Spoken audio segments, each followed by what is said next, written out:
Hi guys, this is Geneva Perez, a fifth-year industrial engineering student, and for today's video I'm going to discuss what is share dividends in financial accounting.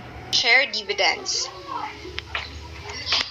Share dividend is a dividend given to shareholders in the form of shares rather than cash. In this way, the declaring corporation is able to retain cash in the business and reduce the need to finance its activities through borrowing. Like a cash dividend, a share dividend reduces retained earnings. However, a share dividend does not cause assets to change. Instead, it simply transfers an amount from retained earnings to contributed capital. Total assets, total liabilities, and total equity remain unchanged when there is a share dividend. Like a cash dividend, there are three dates regarding a share dividend: date of declaration, date of record, and date of distribution. Notice that there is no date of payment as there was for a cash dividend. This is because there is no cash payment involved for a share dividend. Instead, shares are distributed or given to the shareholders. Accounting for share dividends. To demonstrate a share dividend, assume that the Sherbrooke Corporation declares a 10% share dividend to common shareholders. The share dividend is declared on December 15, 2015, payable to shareholders of record on December 20, 2015. The share dividend is distributed on January 10, 2016.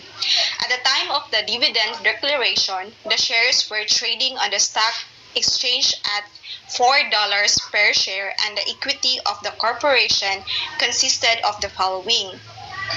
So here, common shares of 20,000 shares authorized. So for 5,000 shares issued and outstanding for the amount of $25,000, and retained earnings for $100,000, and a total equity of $125,000.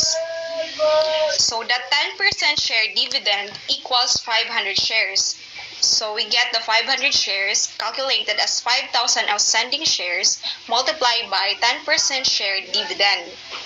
So the market price on the date of declaration is used to record a share dividend. On the declaration date, the journal entry to record the share dividend is. So you can see below the general journal of date December 15.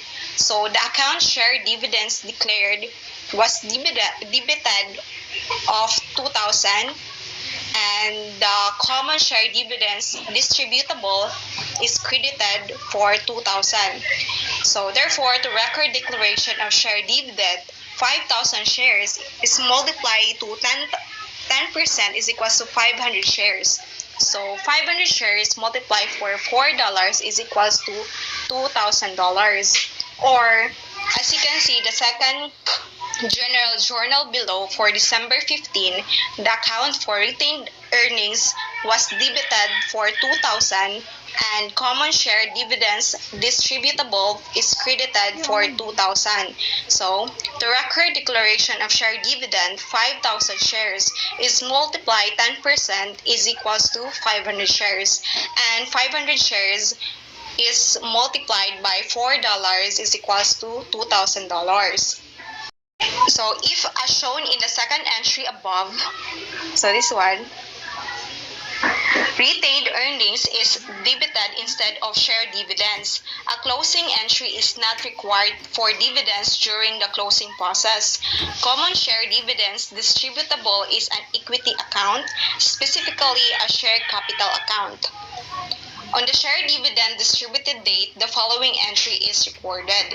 So for the date of January 10, so the account for common share dividends distributable is debited for 2,000, and common shares was credited for 2,000. So therefore, to record distribution of share dividend.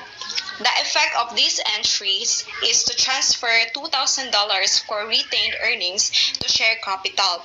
No assets are paid by the corporation when the additional shares are issued as a share dividend, and therefore the total equity remains unchanged. So, is there any change in the investor's percentage of corporate ownership because of a share dividend? So, since a share dividend is issued to all shareholders of a particular class, as a result of a share dividend, each shareholder has a larger number of shares. However, ownership percentage of the company remains the same for each shareholder. As illustrated below for the four shareholders of Sherbrooke Corporation, so this one is the illustration. So each shareholder has received a 10% share dividend for their ownership percentage of the company remains constant. Since total equity does not change when there is a share dividend, the corporation owned by each shareholder does not change. So we have four shareholders here. So this is the illustration of the ownership percentage of the company that remains the same for each shareholder. As you can see, the difference between before share dividend for corporate ownership and after share dividend. So for before share dividend, there's shares of the shareholder 1 is 1,000 and the percent for 20%, shareholder 2 500 shares for 10%, and shareholder 3 2,000 shares for 40%, and lastly shareholder 4 1,500 for 30%.